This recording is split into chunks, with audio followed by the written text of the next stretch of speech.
In this video, I'm going to walk you through 15 traits or signs of seven-figure music school owners. And so this comes from my own experience building a seven-figure music school and beyond, and also with working with the top 1% of music school owners in the world with Build a Music School. So on that note, if you haven't checked out Build a Music School, head over to buildamusicschool.com where you can get the most insane resources for free that'll take your teaching business to crazy levels you never dreamed of, and you don't have to pay $1 when you come along for the first time.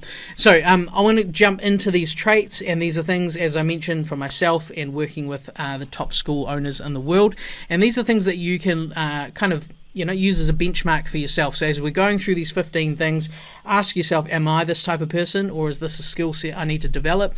Some of this stuff won't be new to you. A lot of it will be, and you need to start acting like these people if you really want to build a seven-figure studio. So here we go. We're going to go straight into it and be quick. Number one, seven-figure studio owners are prepared to sacrifice to get ahead. I know that there were so many birthdays, weddings, events, movie nights, hangouts that I missed because I was working. Not to the point that I lost all my friends or anything, but there was a lot of sacrifice, not doing everything that all the normal people did, making some sacrifices, not just with my time, but also with my money and my relationships, and where I'd put my focus and attention so that I could grow my business. Sacrifice is part of it if you really want to get ahead, especially fast. Number two, no excuses. There's a lot of people that will just whinge and moan about things. Oh, it's harder than ever to build a music school. Oh, there's no teachers out there.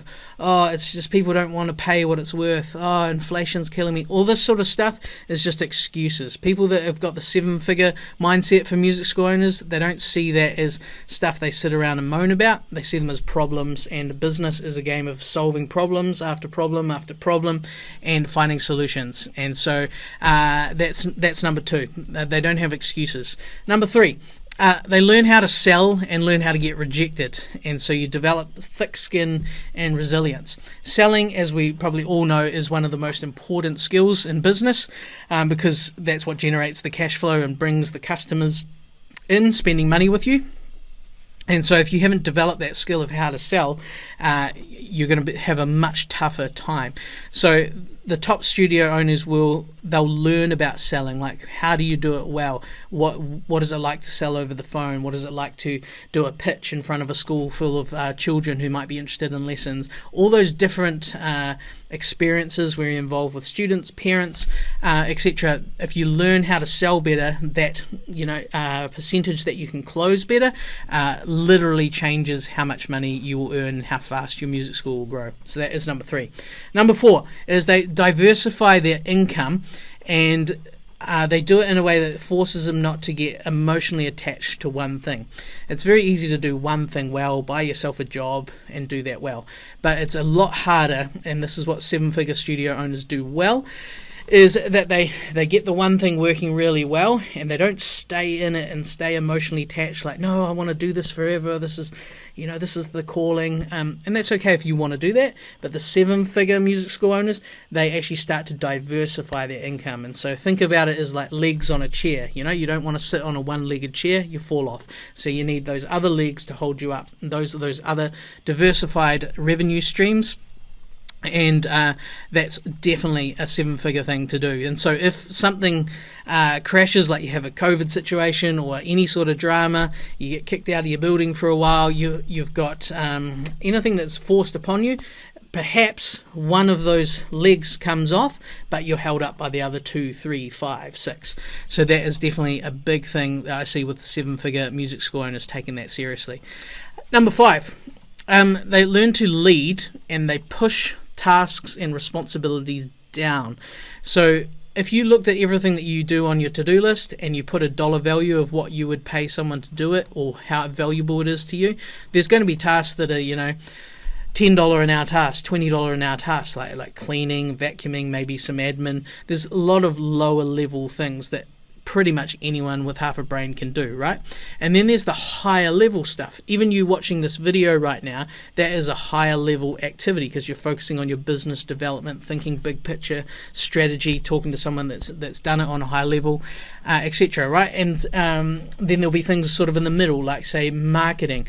There's a lot of stuff that you can hire someone pretty good at a decent, average to low wage to do marketing well, but you can do it a bit better of a standard, and that brings lots of students in, so that is helping with money, cash flow. Therefore it's a higher value task. Now you're going to have tasks everything from top to the bottom, and so the top 7-figure music school owners are focusing their time on, what are my $500 an hour tasks? How do I try and make sure more than half, if not 80% of my time is on the very tippy top stuff? So they measure it, they track it, and they focus on it, and they push down the other tasks to the other team members, and they hire and develop team members to take the lower level things.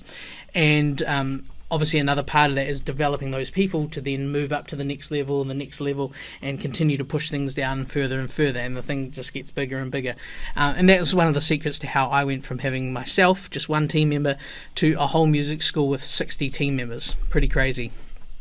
Where are we up to? We're up to number 6. I find that 7-figure music school owners are way more weighted towards action than they are to planning and talking and dreaming, okay? It's really fun to sit around, do strategic planning, and to talk with people and have lots of coffee dates and talk about your dreams and all that sort of stuff. And you need that. It's an element of, being an entrepreneur and a business owner, but you have to realize that at a certain point it actually just becomes a form of procrastination, not actually taking action. And so you want to be someone that takes action fast. So for instance, I was on a Zoom call this morning with one of my other businesses. We needed to solve something and talk to a person, and it could very easily have been a task where we had to go reach out to the person, book a meeting, back and forth, take a bit of time, bring it back to the team. Instead, you just go, wait for 2 minutes, guys. I'm going to call the guy right now. On the phone, call him, get the answer you need. Cool. All right, we'll be back to you. And you solve it really fast. And you're not looking for these big, long reasons to extend timelines out. You just want to get stuff done. So be an action taker rather than someone that's more weighted towards just planning and talking. And we all know people like that, right, who just sit around and talk about their dreams and they never follow through. So we want to be the opposite. Number 7, having a sense of urgency. So jumping on great opportunities fast. Now there's a lot of opportunities that will come along, and you are not physically ready to just take them. It means that you have to do a whole lot of work. Maybe you have to write a big proposal for this person. Maybe you have to build a new web page to describe what you do. Maybe you have to go to a meeting. Maybe you have to, someone reaches out and say, hey, could you bring this type of program into our school or something? And you go, yeah, sure. And then you instantly have to figure out how you're going to build this program that you've never delivered before. So there's that sense of urgency people have to take great opportunities and to just jump into them right away and figure out the details as they go, and not wait for having it all perfect and tried and tested and then jumping in and offering it to people. So that's another thing, having that sense of urgency, jumping at great opportunities, obviously knowing what a great opportunity is, and grabbing it. Now that leads me to number 8, which is kind of tied in with that one, but slightly different, is knowing how to say no. So not every opportunity is a great one, right? And so you've got to be able to recognize and weigh up in your mind, is this actually a good opportunity, or would it actually be a hindrance to where we're going and what our goals are? So 7-figure music school owners are very good at knowing how to say no, and they know that success often is more about what they say no to rather than what they say yes to. So that's something to develop in yourself. Think of what are the things that you've done over the years that they might have provided some good experience and things like that, but you kind of wish that you'd said no to it. So as you get older, you get more refined in what you say yes to and what you work on, and so that's a skill, and that's point number 8.